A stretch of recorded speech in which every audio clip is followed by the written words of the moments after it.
Italiano.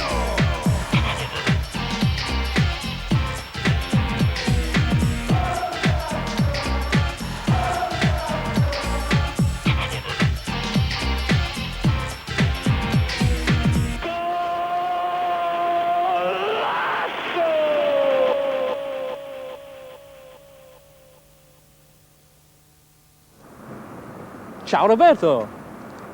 Ciao James, come stai? Sto bene, grazie. Yes, it's another of those great spontaneous Gazzetta moments. Roberto Baggio joining us here this week because, of course, we're seeing his Juventus team live against Milan tomorrow. We'll be having a special preview of that game later on in today's show, but there's plenty else as well coming up. And indeed, here is Ken now with all the details. Coming up, the best of last weekend's action. Parma are pulling clear, but the capital's clubs are chasing hard. James Richardson has all the news and views from a week in Serie A. And catches up on the most recent chapter in an amazing story, the rise and rise of Little Foggia. We bring you the latest from the Coppa Italia, including a vital clash between Milan's struggling giants. Who would survive to take their place in the quarter-finals? And James looks forward to tomorrow's live game with his great mates at Juventus, home of football's hottest property, Roberto Baggio. Thank you, Ken. Right, well, we have a busy show ahead of us, so I think we'll get underway immediately with a whirlwind look at the top three games last weekend in Serie A. We start with Paul Gascoigne's Lazio, who are doing surprisingly well without him at the moment. They were up at Genoa last Sunday trying to catch up with the leaders. Here's Gary Bloom.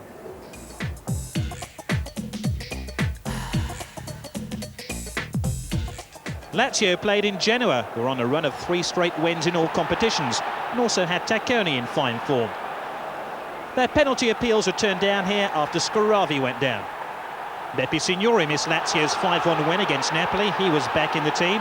Lazio would have wished Marchigiani had stayed back in his goal. Goodness only knows what the goalkeeper was doing outside his penalty area. Burgundy's trip and Ruotolo resulted in a penalty for Genoa. Dario Marcolin, who's on loan from Lazio, put Genoa ahead after 65 minutes. Now, how about this for a miss? A shot from Alan Boksic astonishingly stayed out. Lazio did draw level 12 minutes from full-time through Paolo Negro, who scored his second goal in as many games.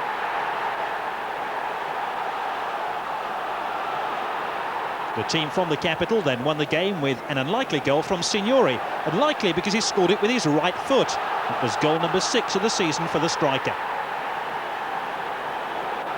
As Genoa pressed for an equaliser, Lazio exploited the inevitable gaps. Boksic missed what would seem to be an unmissable chance. The Croatian then almost snapped the crossbar. It stayed 2-1 to Lazio.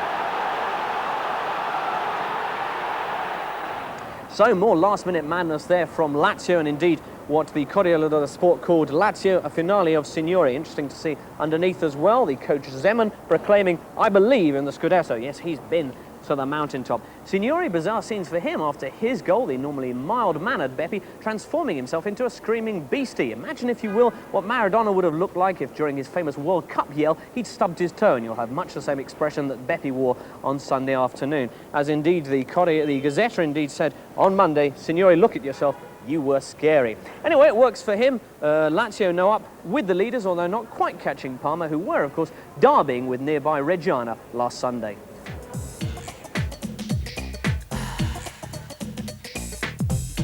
This is only the 3rd time these neighbours have met in Serie A.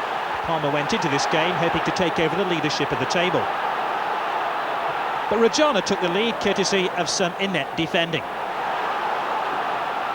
And some inept goalkeeping too. Portuguese international Paulo Futre, hungry for a goal, was spoon-fed this opportunity.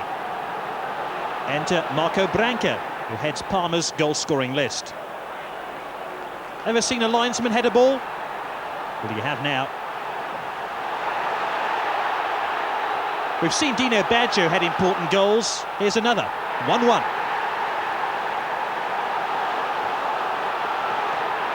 Branca was still trying to make an impact on this game. Reggiana's De Napoli ended up in the net, but the ball didn't. Massimo Creeper, who'd scored in midweek in Stockholm, couldn't force Palmer in front. And it took a contentious penalty decision to do just that. The referee decided that Zola had been held back here, and Palmer, who'd been held back for most of the game, took their gift-wrap present of a goal. Scored by Marco Branca. Not just once, but twice for good measure, after Asprilla had encroached at the first kick. If Reggiana thought the penalty decision was the referee sliding on a banana skin, he had some cause to smile later on. Palmer had the last laugh, though.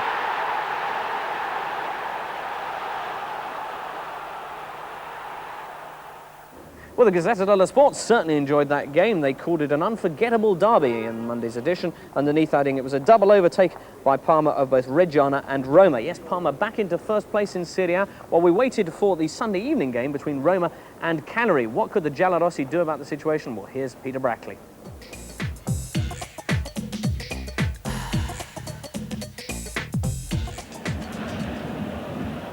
Fonseca with the corner. And the header on the top of the bar from Maini. Well, Fiori seemed to have it covered. No real power on the header, but it bounced off the crossbar. Good effort then by Maini. Now is Fonseca going to cut another of those crosses over. This is Fonseca now. They had the keeper struggling. Well, Fiori was certainly backpedaling. Very relieved to see that one bounce on the top of the net. For a moment there, I thought it was going to sneak in. Another corner to Roma. Giannini has gone across to take it. Again, Benedetti has come up from the back. The blonde-haired number 2 in the picture there. They've got Balbo in there too, of course, and Aldair. Well, if he's come up for the corner, he's going the wrong way. Good tackle. I think we can safely assume he'll be leaving the stadium shortly. What on earth possessed him to run on the field? The wall is far enough back. The referee's happy. Now it's Fonseca. Fiori scampering across his goal. And it's so nearly crept into that top corner. Curled in delightfully then by Fonseca. Not too much backlift, just accuracy and power. And just over the bar. This is Lattignotti. Pushedo in support. Happier on his left foot than his right. Laid back here for Beasley and the goal! 12 minutes into the second half. And Cagliari have taken a shock lead. Well, they could hardly muster a chance worthy of the name in the first period. But now they've sneaked in front. Beasley on 57 minutes. And it was a thumping drive beyond Chivone. Laid back by Oliveira. And driven in with great aplomb there by Beasley. The green light indicates the wall is far enough back. But can it do its job here to keep out Roma? Here's Balbo. Oh. Well, he just held on then, Fiori. It's so nearly squirted away from him. Curled round by Balbo. And, well, Fiori held on at the second attempt. Patient approach play here by Roma. Now Capioli to Balbo and Fonseca. Balbo shot. Well, the two are working well in tandem.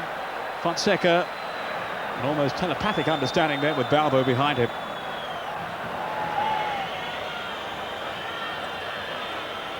Aldair is the player who's positioned himself for Roma in that Cagliari wall. Here's Balbo! Well, the space certainly opened up for him, and it took a nick on the way. It went right through the wall and just past the post.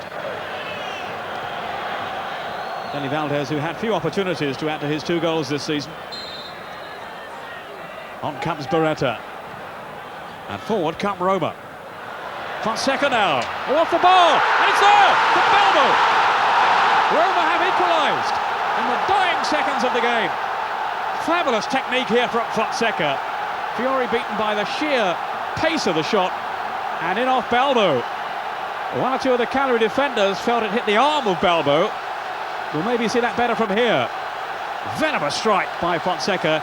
And it did appear that it was the arm of Balbo that guided it in. Well, in fairness to the referee, he couldn't possibly have seen from where he was. And the goal stands.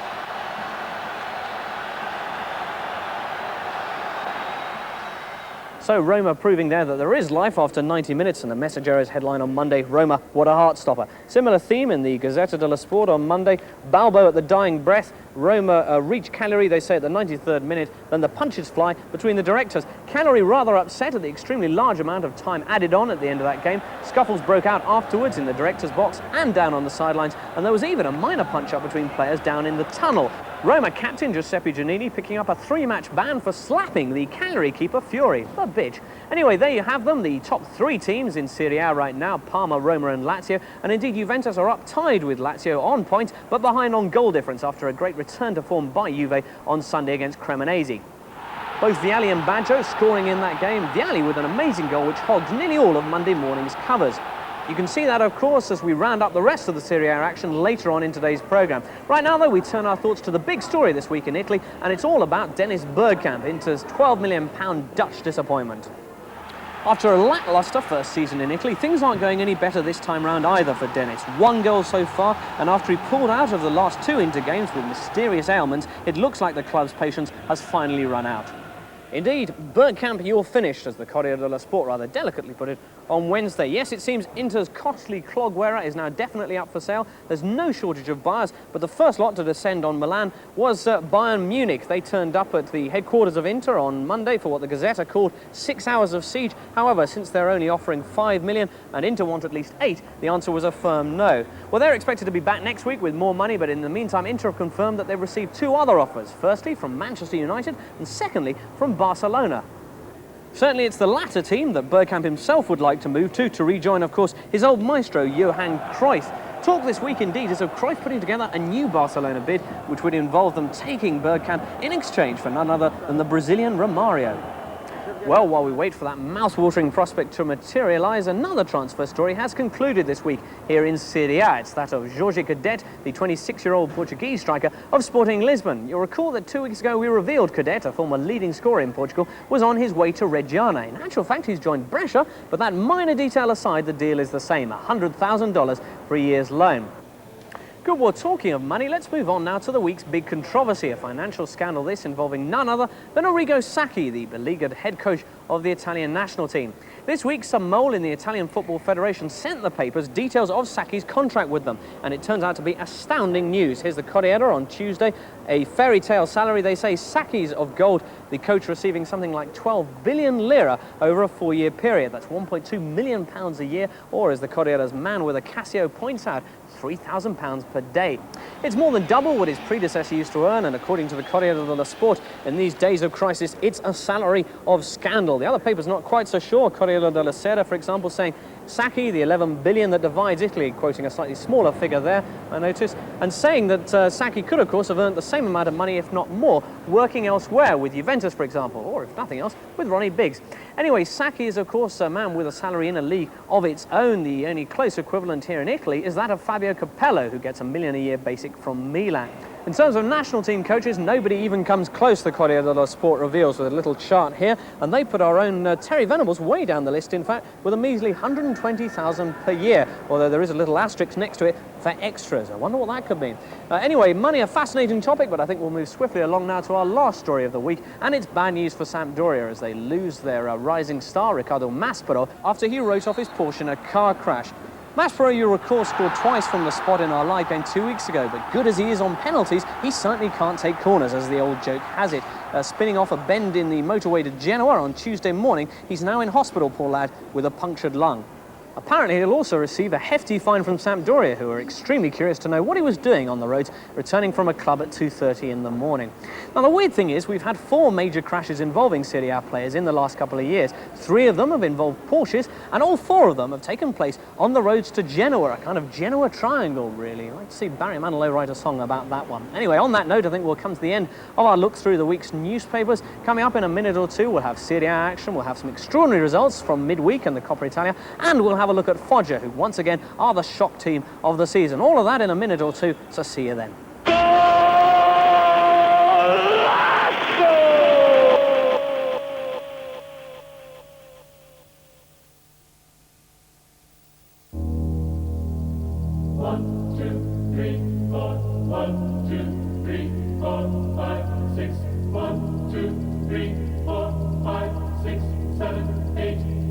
Orange think it unfair that you should pay for time you haven't used. And in the future, maybe everyone will think that way.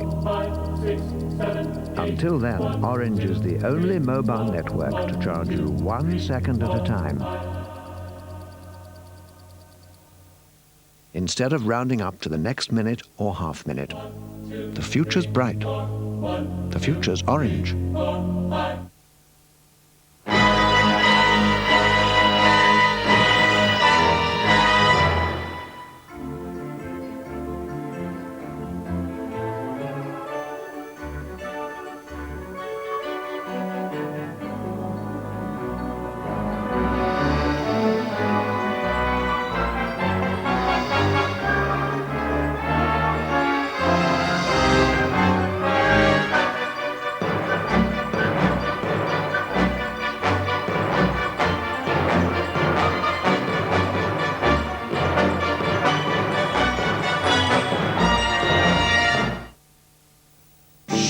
Back in the 70s, I must have listened to this record at least 5,128 times, to the point where if I have to listen to it one more time, I think my head's going to blow up. I hate it. I hate the 70s. I hate nostalgia. I hate clogs. I hate lava lamps. I hate burnt sienna corduroy bell-bottoms. But most of all, I hate sugar.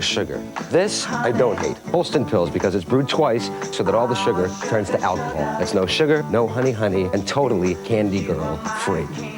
Whoops. The new Compact Presario is a home computer that has everything you need to run your own business, including a built-in answer phone. It's me. Can you call me at work? And fax. It also comes with CD-ROM to bring interactive learning to your children. And multimedia entertainment to you. The new Presario from Compact.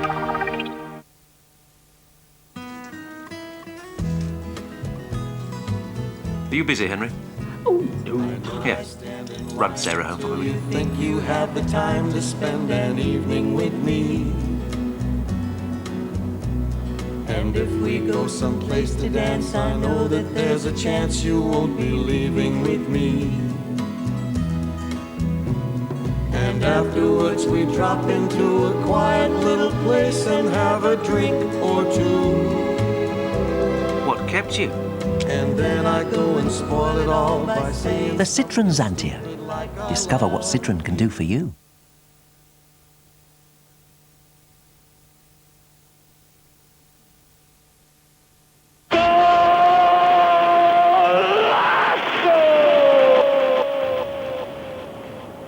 Welcome back to Gazzetta Football Italia. Well, it's been such a busy show so far that I still haven't had time to start my breakfast, and the pace shows no sign of letting up, unfortunately, now, as we go immediately to Serie A highlights.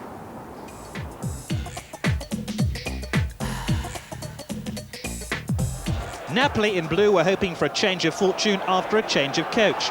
Voyadin Boskov is now in charge. The referee was in charge of this penalty appeal, which wasn't given. Sandro Tovaglieri instigated Bari's win away to Inter in their last game.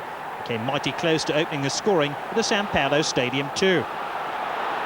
On the stroke of half-time, Napoli took the lead through Massimo Agostini.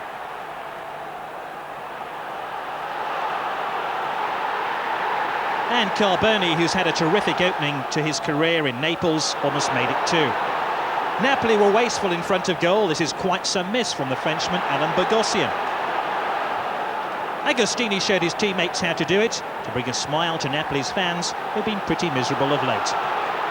This was his 3rd goal of the season. Napoli made it 3-0 in injury time when they were awarded a penalty for this push on Corini.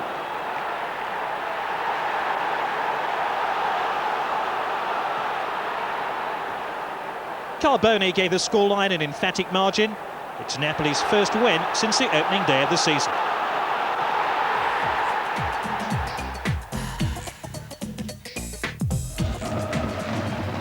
Just still pressing for the opening goal. No way once again by Inter. They've done that several times. Di Vincenzo's through here. Surely this is the opening goal. Bia just about gets the ball away. He ended up in the net, but the ball didn't. Well, Di Vincenzo confidently struck this ball, thinking he'd given Foggia the lead in this match.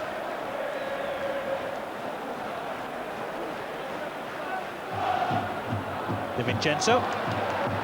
Here come Foggia once again. Quality of their play warrants a goal as Biagioni floats it in. Bressan. That's a terrific stop by Pagliuca and headed over his own crossbar by Festa. Mandelli slides away from Festa. Di Vincenzo. Plenty of space here for Foggia to exploit. Biagioni. They're getting closer and closer. Biagioni's threatened Inter all afternoon. And that slight deflection almost resulted in the opening goal. So we're deep in stoppage time at the end of the game. Can Ruben Sousa win it with one strike for Inter? It's a direct free kick.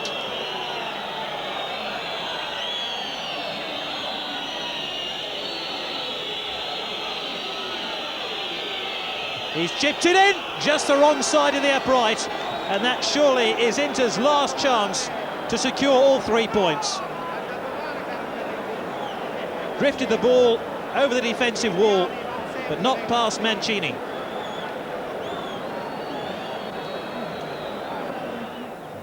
So 0-0 there for Foggia. Not their best result so far this season, but still enough to keep them in a very respectable 6th place in Serie A. Thus, despite replacing their genius Czech coach Zdeněk Zeman this summer with a virtual nobody from the 3rd division, and despite selling off nearly all of their best players too, Foggia now find themselves ahead of the likes of Sampdoria, Milan and Inter. How do they do it? Well, since they were in Turin this week for a Coppa Italia match, we've been for a look behind the scenes at this latest and possibly greatest Foggia miracle. Before Foggia had Zeman, they were in Serie C, and that's probably where they would have stayed. With him, though, they blew into Serie A in '91 with a team that scored goals and conceded them in an equally exaggerated manner.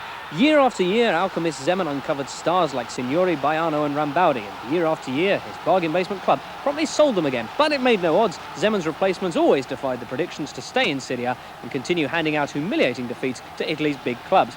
Thus did Foggia become famous and Zeman a virtual demigod. C'è Zeman che plasma I giocatori e li fa diventare dei campioni del futuro. E tutto va bene, abbiamo un grande allenatore, più di questo che vogliamo. Attualmente Zeman sta preparando un'altra nazionale e ce l'abbiamo a Foggia. As the final whistle blew on last season, though, an era ended at Foggia. They sold Seno to Inter, Stropper to Milan, Chamot to Lazio and Brian Roy to a certain Nottingham Forest. Foggia said goodbye too to their owner Pasquale Casillo, transferred to a penal institution, and worst of all to Zdeněk Zeman, lured away by Lazio. All around Serie A, teams breathed a sigh of relief to see Italy's great giant killers finally on their way.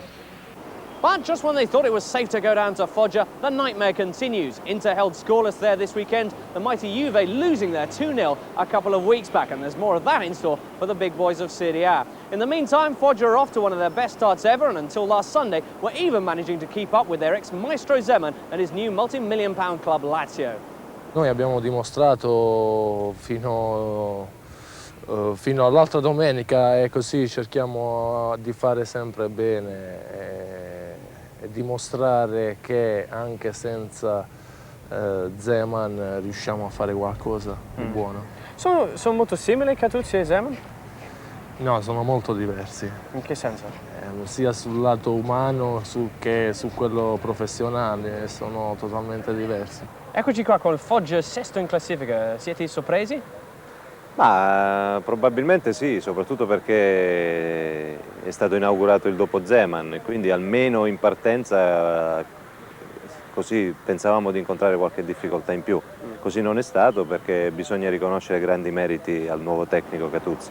So who is this Catuzzi bloke and why did Foggia hire him anyway? Well, the story goes that Pavoni, the man who actually runs Foggia, used to be a football player. And back in the early 80s, he was beaten 5-0 in a game by a Catuzzi coached team. The experience never left him apparently because 12 years on, he decided to risk everything when Zeman left by calling on that wise old adversary of yesteryear. A marvellous tale which Catuzzi confirmed at the team's hotel. Si ricorda sì che contro il mio Bari ha perso 5-0 dove noi cioè nell'82-83 giocavamo un calcio veramente molto bello. Cioè praticamente siamo stati la prima squadra in Italia, no, a trovare questo modulo a zona con fuorigioco e pressing. E giocavamo un grande calcio arrivando quarti in campionato, insomma, ecco, lui si è ricordato di questo. Hardly anybody else had remembered Catuzzi though since his Bari days, while the footballing revolution that he'd helped to pioneer brought fame and fortune to others. Through a combination of bad luck and his own bad choices, Catuzzi himself descended into the game's nether regions, training a series of youth squads and even spending a few seasons unemployed before Foggia found him keeping lowly Leppi out of the 4th division.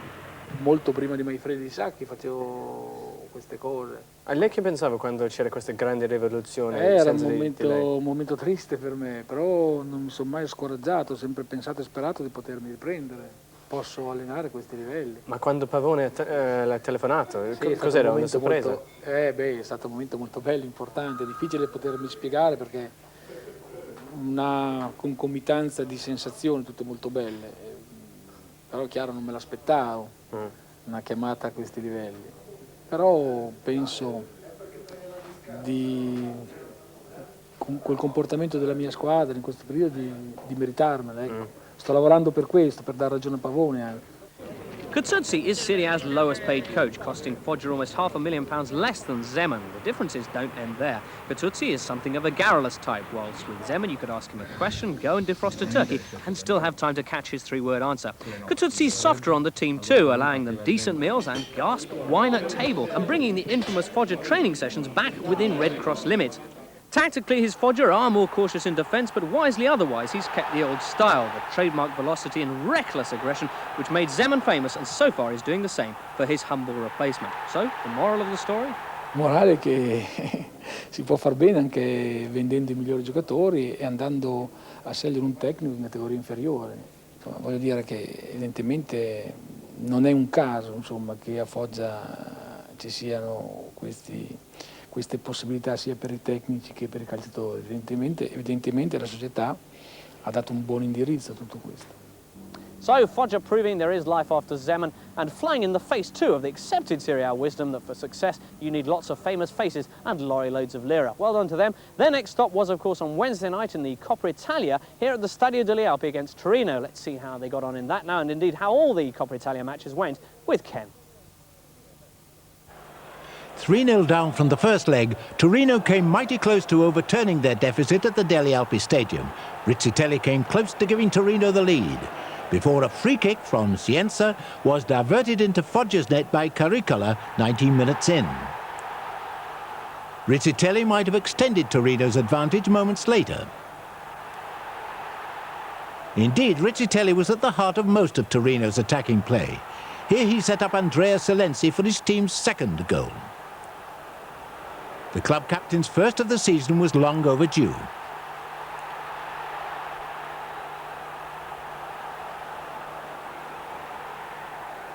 At the other end, Torino's second-choice goalkeeper, Simoni, was tested by Bressan.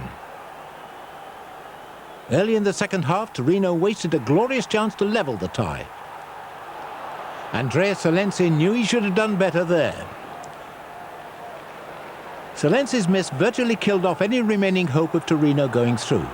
David Bianchini's goal settled the outcome. Foggia went into the quarter-finals winners 4-2 on aggregate. One of the most eagerly awaited confrontations came in Genoa, home of the cup holder Sampdoria, who really should have scored through Melli early on.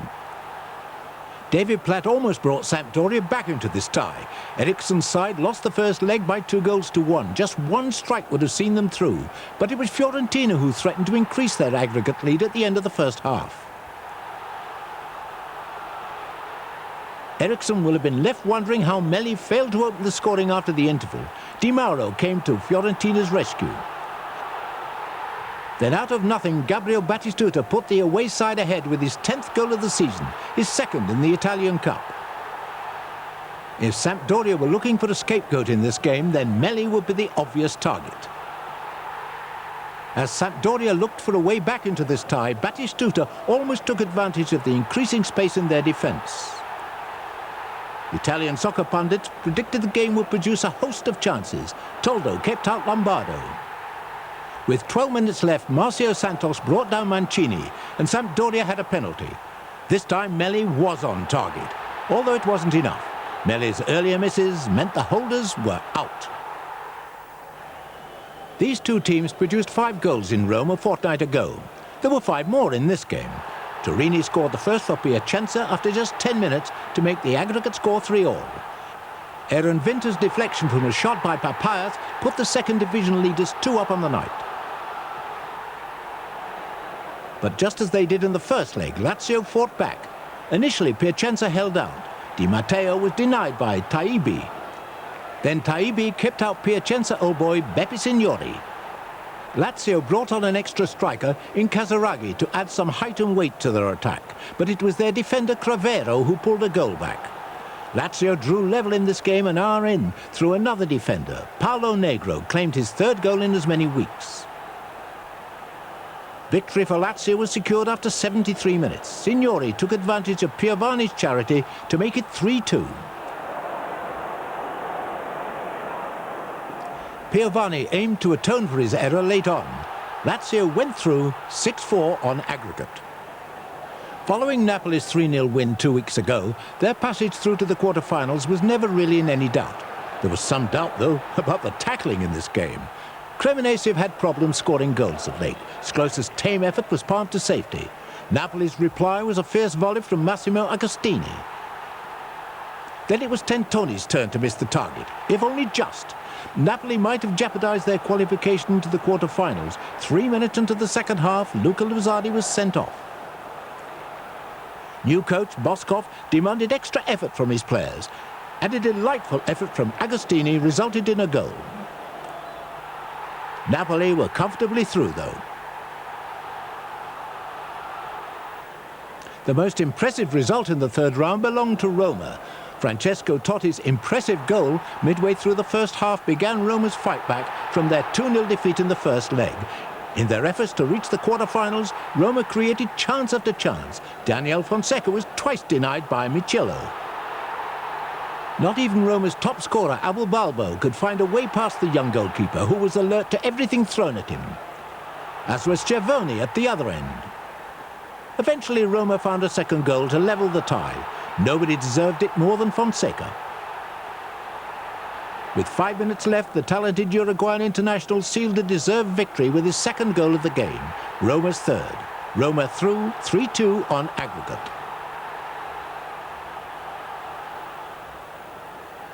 A free kick from Ravanelli almost added to Juve's 2 goals from the first leg against Reggiana. Here Scabossa aimed to surprise Peruzzi in Juve's goal. Marcello Lippi wasn't too pleased with Juve's poor defending and wouldn't have been any happier with Del Piero's finishing here.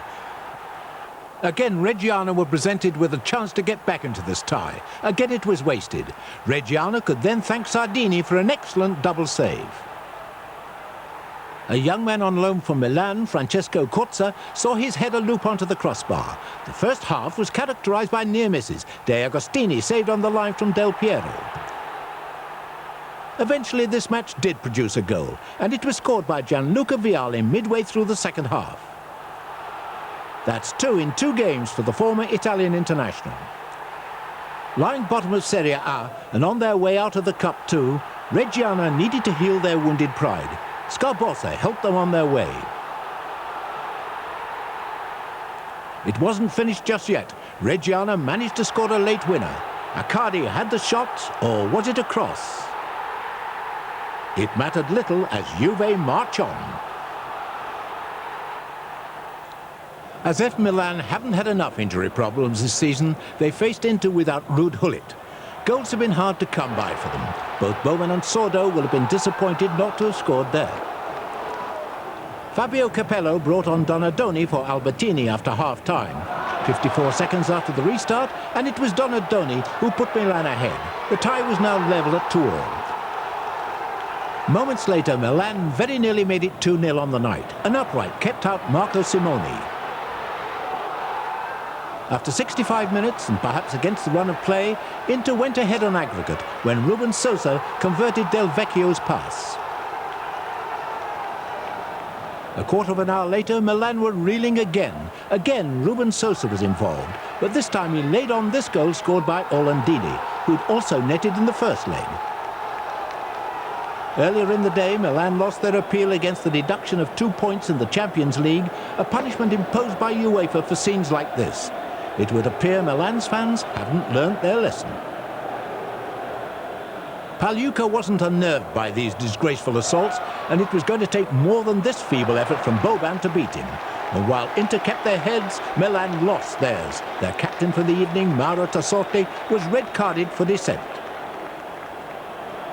And that was that for Milan. Marco Del Vecchio, who was a constant thorn in Milan's side all night, came close to adding a third in the dying moments. But the miss was academic. Inter through, Milan out. The final game of the round was played on Thursday night in Sardinia. Parma had defended their 2-goal lead from the first leg for the entire 90 minutes when Deli Valdis gave Cagliari a late glimmer of hope with this magnificent strike.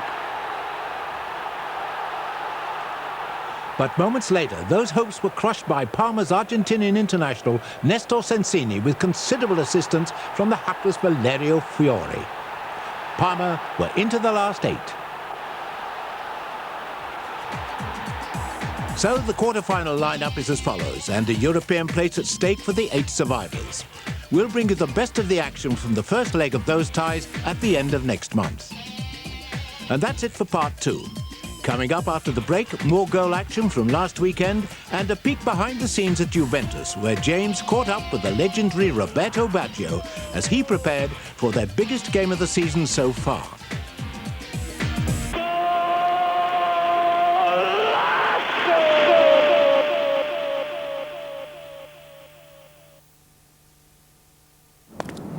Nice car. Want to show me what it can do?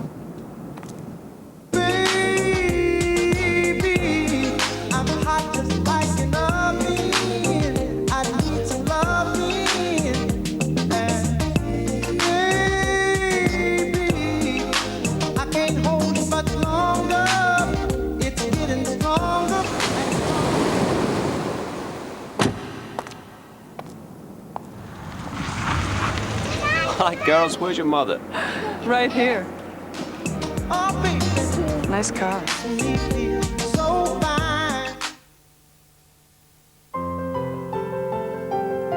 I need to communicate. I need NEC.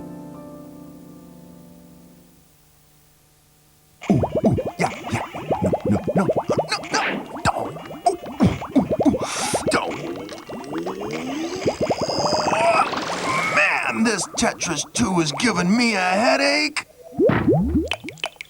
And I don't even have a head.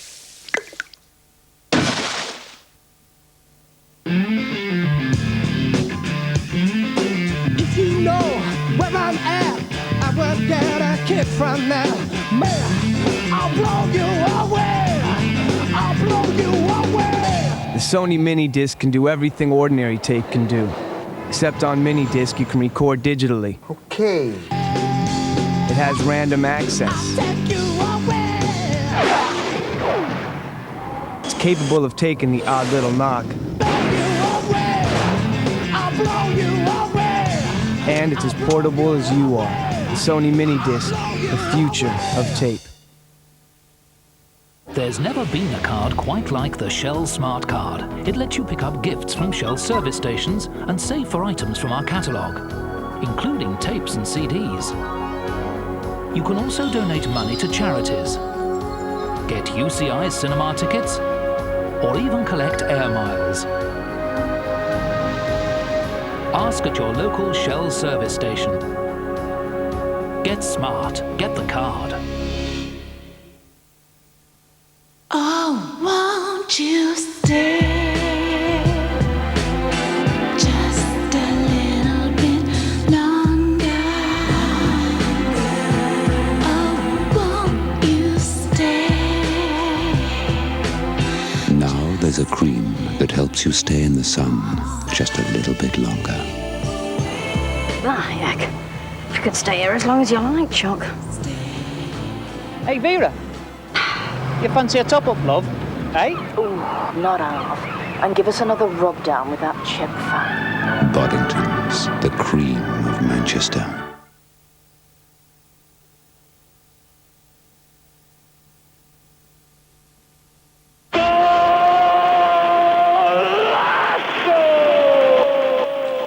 Welcome back. Our live game preview to come, but first a final look at last weekend's action, starting in Turin.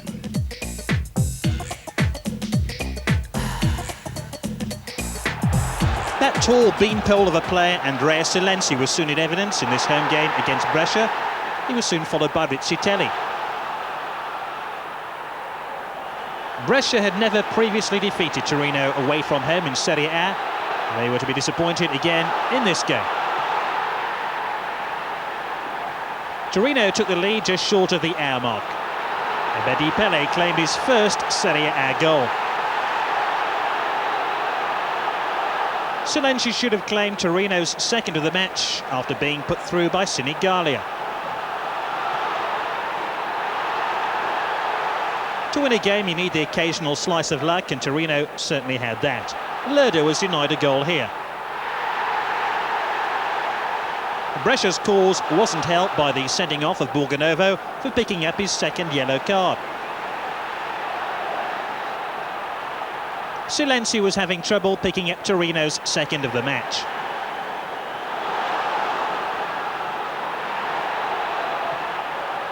But not so the Ghanaian international, Ebedi Pele, who secured Torino's victory a quarter of an hour from the end.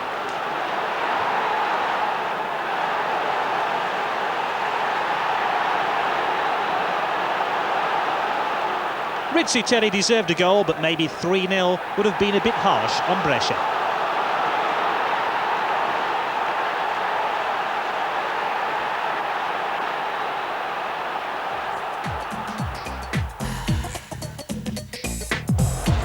A week on from Padova's win against Milan, another shot was on the cards in Florence.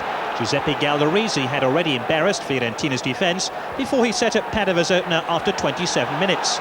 Valeri claimed his first goal for Padova since moving from Parma.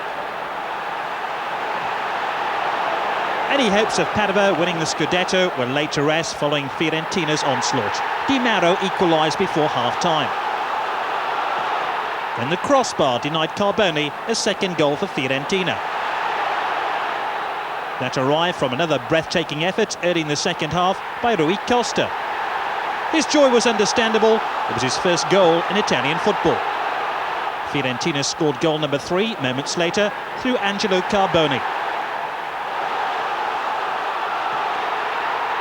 After 2 successive draws, Fiorentina will have welcomed their convincing win. Their 4th goal arrived from the penalty spot. Gabriel Batistuta maintained his record of scoring in every league game so far, and it's 8 for the season for the Argentinian. Robbiati could have made it 5-1, but perhaps Padova were humiliated enough by that stage.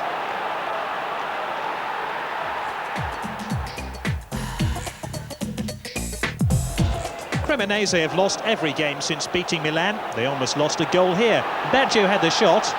Now, if you thought that was spectacular, take a look at the goal coming up from Vialli. Juventus were ahead 39 minutes in. It didn't take long for Juventus to extend their lead. Roberto Baggio struck his first Serie A goal of the season. He not only broke his duck, but also Cremonese's goal. The jack-of-all-trades referee solved the problem. Cremonese did attempt a late comeback, Pedroni converting the drive from Floriancic 10 minutes from full-time. Despite the home side's late rally, Juventus were desperate to hang on to the 3 points. their first in 3 games. Complimenti sinceri per un gol che personalmente non vedevo da molto. Grazie. Se vuoi aggiungere qualcosa. No, ma io non so cosa dire, se ti è piaciuto sono contento, ma a me interessava farlo per venire via da Cremona con una vittoria.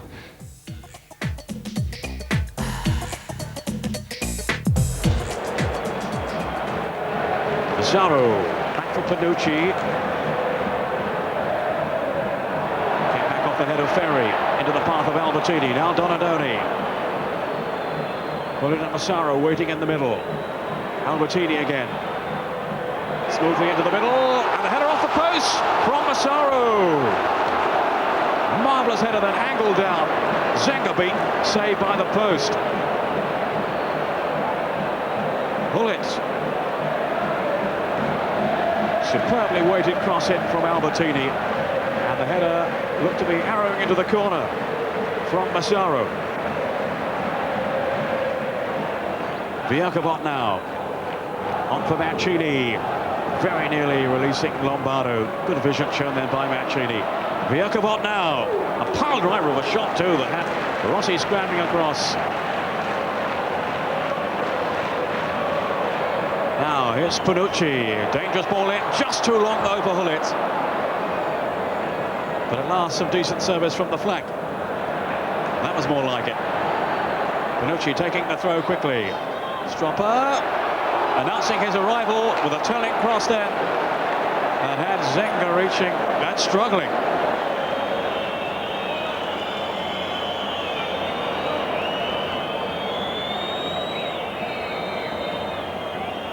Simone!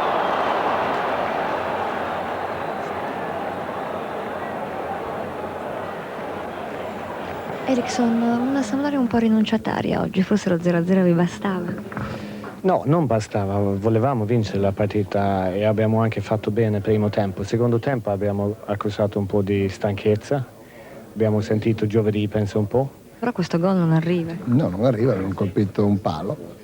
Abbiamo avuto altre 2 situazioni abbastanza favorevoli, però io credevo di trovare un Milan in questa maniera e abbiamo fatto un passo in avanti. Abbiamo fatto un passo sicuramente deciso verso la concentrazione, verso la determinazione e anche sull'aspetto puramente fisico, che è una cosa che mi preoccupava fino a questo momento.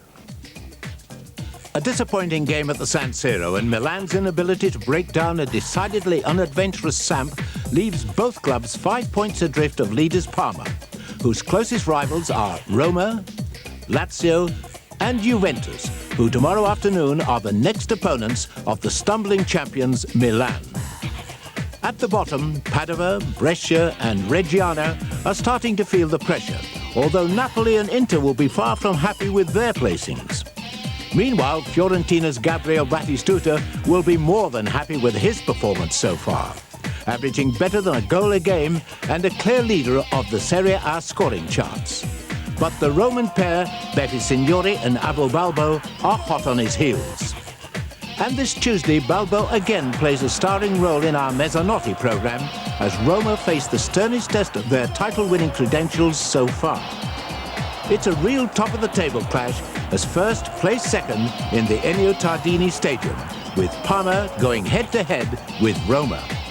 So far, Parma have had the edge, starring Gianfranco Zola and Nevio Scala's very own super sub, Marco Brandt. He's started just 3 games, but has hit the target on no less than 4 occasions. The last of those from the penalty spot 7 days ago, as Parma came from behind to beat the bottom club, Reggiana. That win took Parma clear at the top, thanks to Cagliari's fine performance at the Olimpico, where if it hadn't been for Abel Balbo's late controversial equaliser, Roma would have lost even more ground at the top. It's a vital game for both clubs, and one which could have a real bearing on the ultimate destination of Lo Scudetto. Don't miss that game in Mezzanotte on Tuesday night. And don't miss tomorrow's live game, in which 2 of the greatest names in world football meet at the Stadio delle Alpi. It's Juventus against Milan, and James Richardson has the inside story on the game. Thank you, Ken. Right, well, indeed, tomorrow afternoon, one of those really big games here on Channel 4. Juve and Milan, two of the greatest names, of course, in Italian football. And Juve, for once, going into this game as favourites. Not that surprising, given everything that's happened to these two clubs over the last few weeks. Because while the situation is black over at Milan, here at Juventus things get rosier and rosier. The new team is settling nicely into place. New acquisition, Portuguese star Paulo Sousa is over injury problems and beginning to find his form. And Roberto Baggio and Gianluca Vialli are both back to their old scoring ways. Vialli spectacularly so. Despite all the good news though, coach Marcello Lippi remains as cautious as ever. Milan mi fa paura. Ecco, di quello che hai visto tu Milan, quest'anno, ci sono due interpretazioni, no?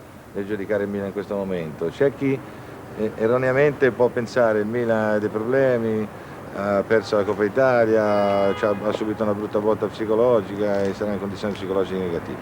E poi secondo me c'è l'altro modo di interpretare la cosa, che è quello più giusto, è che proprio perché ha avuto tutti questi problemi il Milan domenica troveremo un avversario con grandissima concentrazione e grandissima voglia di recuperare il tempo perduto. Milan certainly have plenty to prove tomorrow, but then after all these years in second place, so do Juve too, and particularly their captain Roberto Baggio. The European Footballer of the Year, of course, only recently back in the team after injury problems. The ever-popular Baggio is still avoiding journalists and keeping up a heavy training schedule, but after his extra weights and massage sessions, he joined us for an exclusive little audience in a dark and secluded nook of the car park. Quest'anno siamo davanti al Milan, però domenica ci dobbiamo confermare, dobbiamo vincere perché solo così possiamo regalare una grande gioia ai nostri tifosi. E tanti anni infatti che hanno sofferto un po' ai mani di Milan, meritano due bei schiaffi, no? Domenica? Sì, noi speriamo di riuscire a fare una buona gara e soprattutto di vincere, perché sarebbe importante per la classifica, per il morale, per tutti. The tables are definitely turning in Serie A. Milan currently find themselves up to their necks in it. Their troubles were worsened this week after being knocked out of the Coppa Italia by, of all people, Inter, and watching their Champions League hopes severely compromised by the UEFA's decision on Wednesday to uphold the removal of Milan's points from the recent win against Salzburg, during which game, of course, the Austrian team's goalkeeper had been hit by a bottle. All that's really left now for the champions is the league. Ma non so quale sia il vero problema. È chiaro che il Milan ha abituato tutti a essere la squadra da battere, ha sempre vinto e quando non va bene è chiaro che lascia perplessi tutti. Viene da qualche sconfitta, sia a tavolino in Coppa Campioni che la doppia in Coppa Italia. Ha perso 2 volte in campionato, per cui è chiaro che questo non è così accettabile per i tifosi del Milan. Ma vi spaventano ancora come l'anno scorso questi giocatori del Milan? Io credo che sia sempre comunque una squadra fortissima, che abbia ovviamente grande orgoglio. Adesso domenica sarà una partita, credo, aperta a qualunque risultato. Sì. Sento un paio di ultime cose. Prima Juve all'inizio quest'anno ha stentato un po'. Sì. Brescia, anche la partita 2 settimane fa contro il Foggia. Lippi ha parlato di un ritardo di condizione. Ci sarebbero altri motivi per questo? Ma io credo che all'inizio non si stava benissimo, anche perché molti non avevano fatto la preparazione, no? Però credo che questa squadra abbia solo bisogno di entrare in una mentalità nuova, di dover attaccare sempre e comunque, perché se questa squadra rimane così ad aspettare subisce purtroppo l'avversario. Ok, senti, l'ultima cosa, allora siamo molto piaciuti che finalmente avremo una partita della Juve in cui giocherà Baggio, cioè, speriamo almeno a questo punto. Che sia una buona gara, sì. Ci farai vedere qualcosa, qualche tocco di me lo auguro, mi auguro di sì, anche perché come ho detto prima è importantissimo, una partita a cui noi ci tiriamo in maniera particolare, perché come ho detto prima è importante per la classifica ma anche per i nostri tifosi. So after all these years of suffering at the hands of Milan, will Juve finally give them a good kicking tomorrow now that the tables are turned a bit? Or will Milan finally deliver on this much-promised resurrection? Well, I know where my money's lying. Anyway, join us tomorrow just after lunchtime, 1:15 here on Channel 4 for Juve Milan live from the Stadio delle Alpi. Until then, from all of us here on the Italian Football Crew, it's goodbye.